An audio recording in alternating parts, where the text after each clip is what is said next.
Salam saudara pemirsa, sampai berjumpa kembali dengan kami dalam program Berita Pengharapan.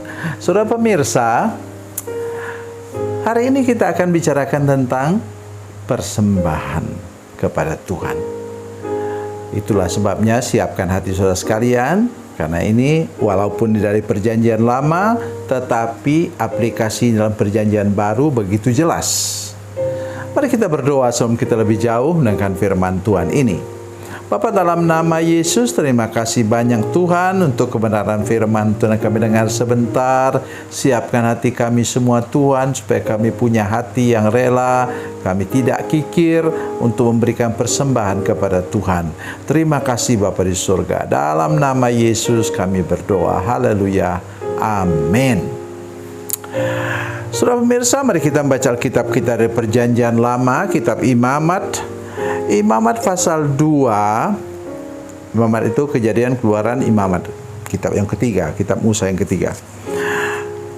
Imamat pasal 2 ayatnya yang pertama. Demikian bunyi firman Tuhan. Apabila seseorang hendak mempersembahkan persembahan berupa kurban sajian kepada Tuhan, hendaklah persembahannya itu tepung terbaik. Ia harus menuangkan minyak serta membubuhkan kemenyan ke atasnya. Amin. Saudara sekalian, ini Tuhan mau makan roti ya? Kata firman Tuhan dalam Mazmur 78 ayat 25 itu, roti mana itu dimasak oleh malaikat Tuhan. Roti malaikat. Di sini katakan bahwa yang makan roti ini adalah para imam dan petugas di Bait Allah.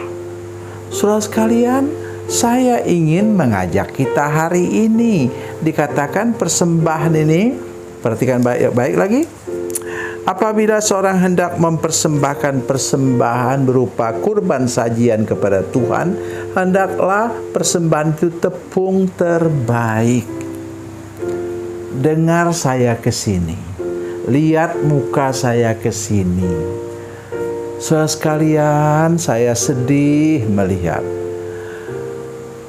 ada anak-anak sekolah minggu diberi orang tuanya uang 2.000 atau 5.000 yang kumuh, basah lagi, mungkin baru beli sesuatu dari pasar. Menurut saya, walaupun itu uang 100.000, kalau dia kumuh, saya harap bahwa saudara tidak persembahan kepada Tuhan, walaupun nilainya itu tinggi. Mengapa demikian?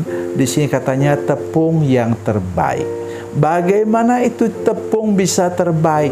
Itu tepung yang mulai dari gandum, ini gandum saudara sekalian, mulai dari gandum itu dipanen, itu dipilih yang terbaik, kemudian diolah dengan cara yang terbaik, menghasilkan tepung terbaik.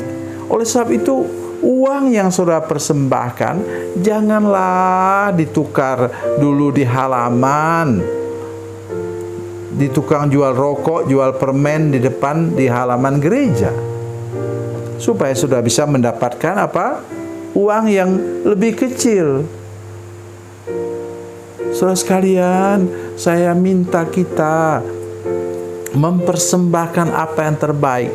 Dalam ayat sebelumnya, pasal 1 disebutkan, bila mempersembahkan kurban itu, kurban hewan, hendaklah dia kurban yang tidak bercacat celah. Artinya sapi atau domba itu dikurung, dirawat sedemikian rupa, dikhususkan. Apakah saudara sekalian masih mengkhususkan berkat Tuhan? Saya tidak mau bertengkar tentang hal persepuluhan.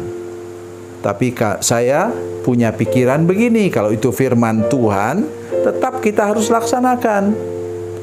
Jangan saudara kemudian hanya mau memberikan melarang persembahan persepuluhan, tapi Mazmur pasal 23 sudah masih pakai. Itu perjanjian lama bukan? Ingat bahwa Yesus menggunakan perjanjian lama.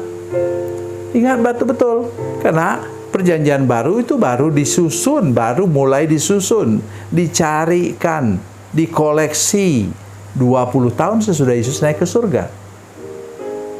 Ingat saudara sekalian, saya pengajar. Ya. 17 tahun saya mengajar. Oleh karena itu saya tidak mau mendengarkan kata-kata seperti itu. Jadi kalau saudara memberikan persepuluhan juga, berikanlah persepuluhan yang uang yang terbaik, atau kalau itu barang, kasihlah barang yang terbaik, saudara sekalian. Seperti tadi, itu tepung yang terbaik. Jadi mari kerjakan itu, saudara sekalian, persembahkan apa yang terbaik. Datang dari mana? Dari hati yang bersih, dari tangan yang bersih, dari penghasilan juga yang bersih, saudara sekalian. Jangan saudara nyogok Tuhan. Tuhan tidak bisa disogok. Akibatnya nanti saudara akan seperti Ananias dan Safira, karena memotong itu uang yang sudah mereka nasarkan kepada Tuhan, akan berakibat buruk. Itu sebabnya mengapa hari ini saya mengajak saudara-saudara sekalian untuk memberikan persembahan yang terbaik, persembahan yang disiapkan, persembahan yang diambil dari tangan yang bersih dan hati yang bersih dan tujuan yang bersih. Ada orang yang katakan, wah saya tidak mau persembahkan, itu bendaharanya tukang korupsi. Kalau dia korupsi, biarlah dia tanggung di hadapan Tuhan, ya kan? Doakanlah dia. Masalah saudara, tukang kritik, tapi saudara tidak memberikan solusi dan tidak pernah berdoa untuk hamba Tuhan atau majelis gereja. Ini bahayanya. Jadi mulailah sekarang memberi dengan hati yang bersih, dengan tangan yang bersih, dengan berkat juga yang bersih. Tuhan Yesus berkati, Tuhan Yesus baik. Mari kita berdoa. Bapa, dalam nama Yesus, terima kasih banyak untuk kesempatan mendengarkan firman Tuhan hari ini. Jamah hati semua pemirsa, seluruh jemaat MSK program ini, supaya kami punya hati yang bersih, tangan yang bersih, penghasilan yang bersih, yang akan kami persembahkan kepada Tuhan. Terima kasih Bapa di surga. Dalam nama Yesus, haleluya. Amin.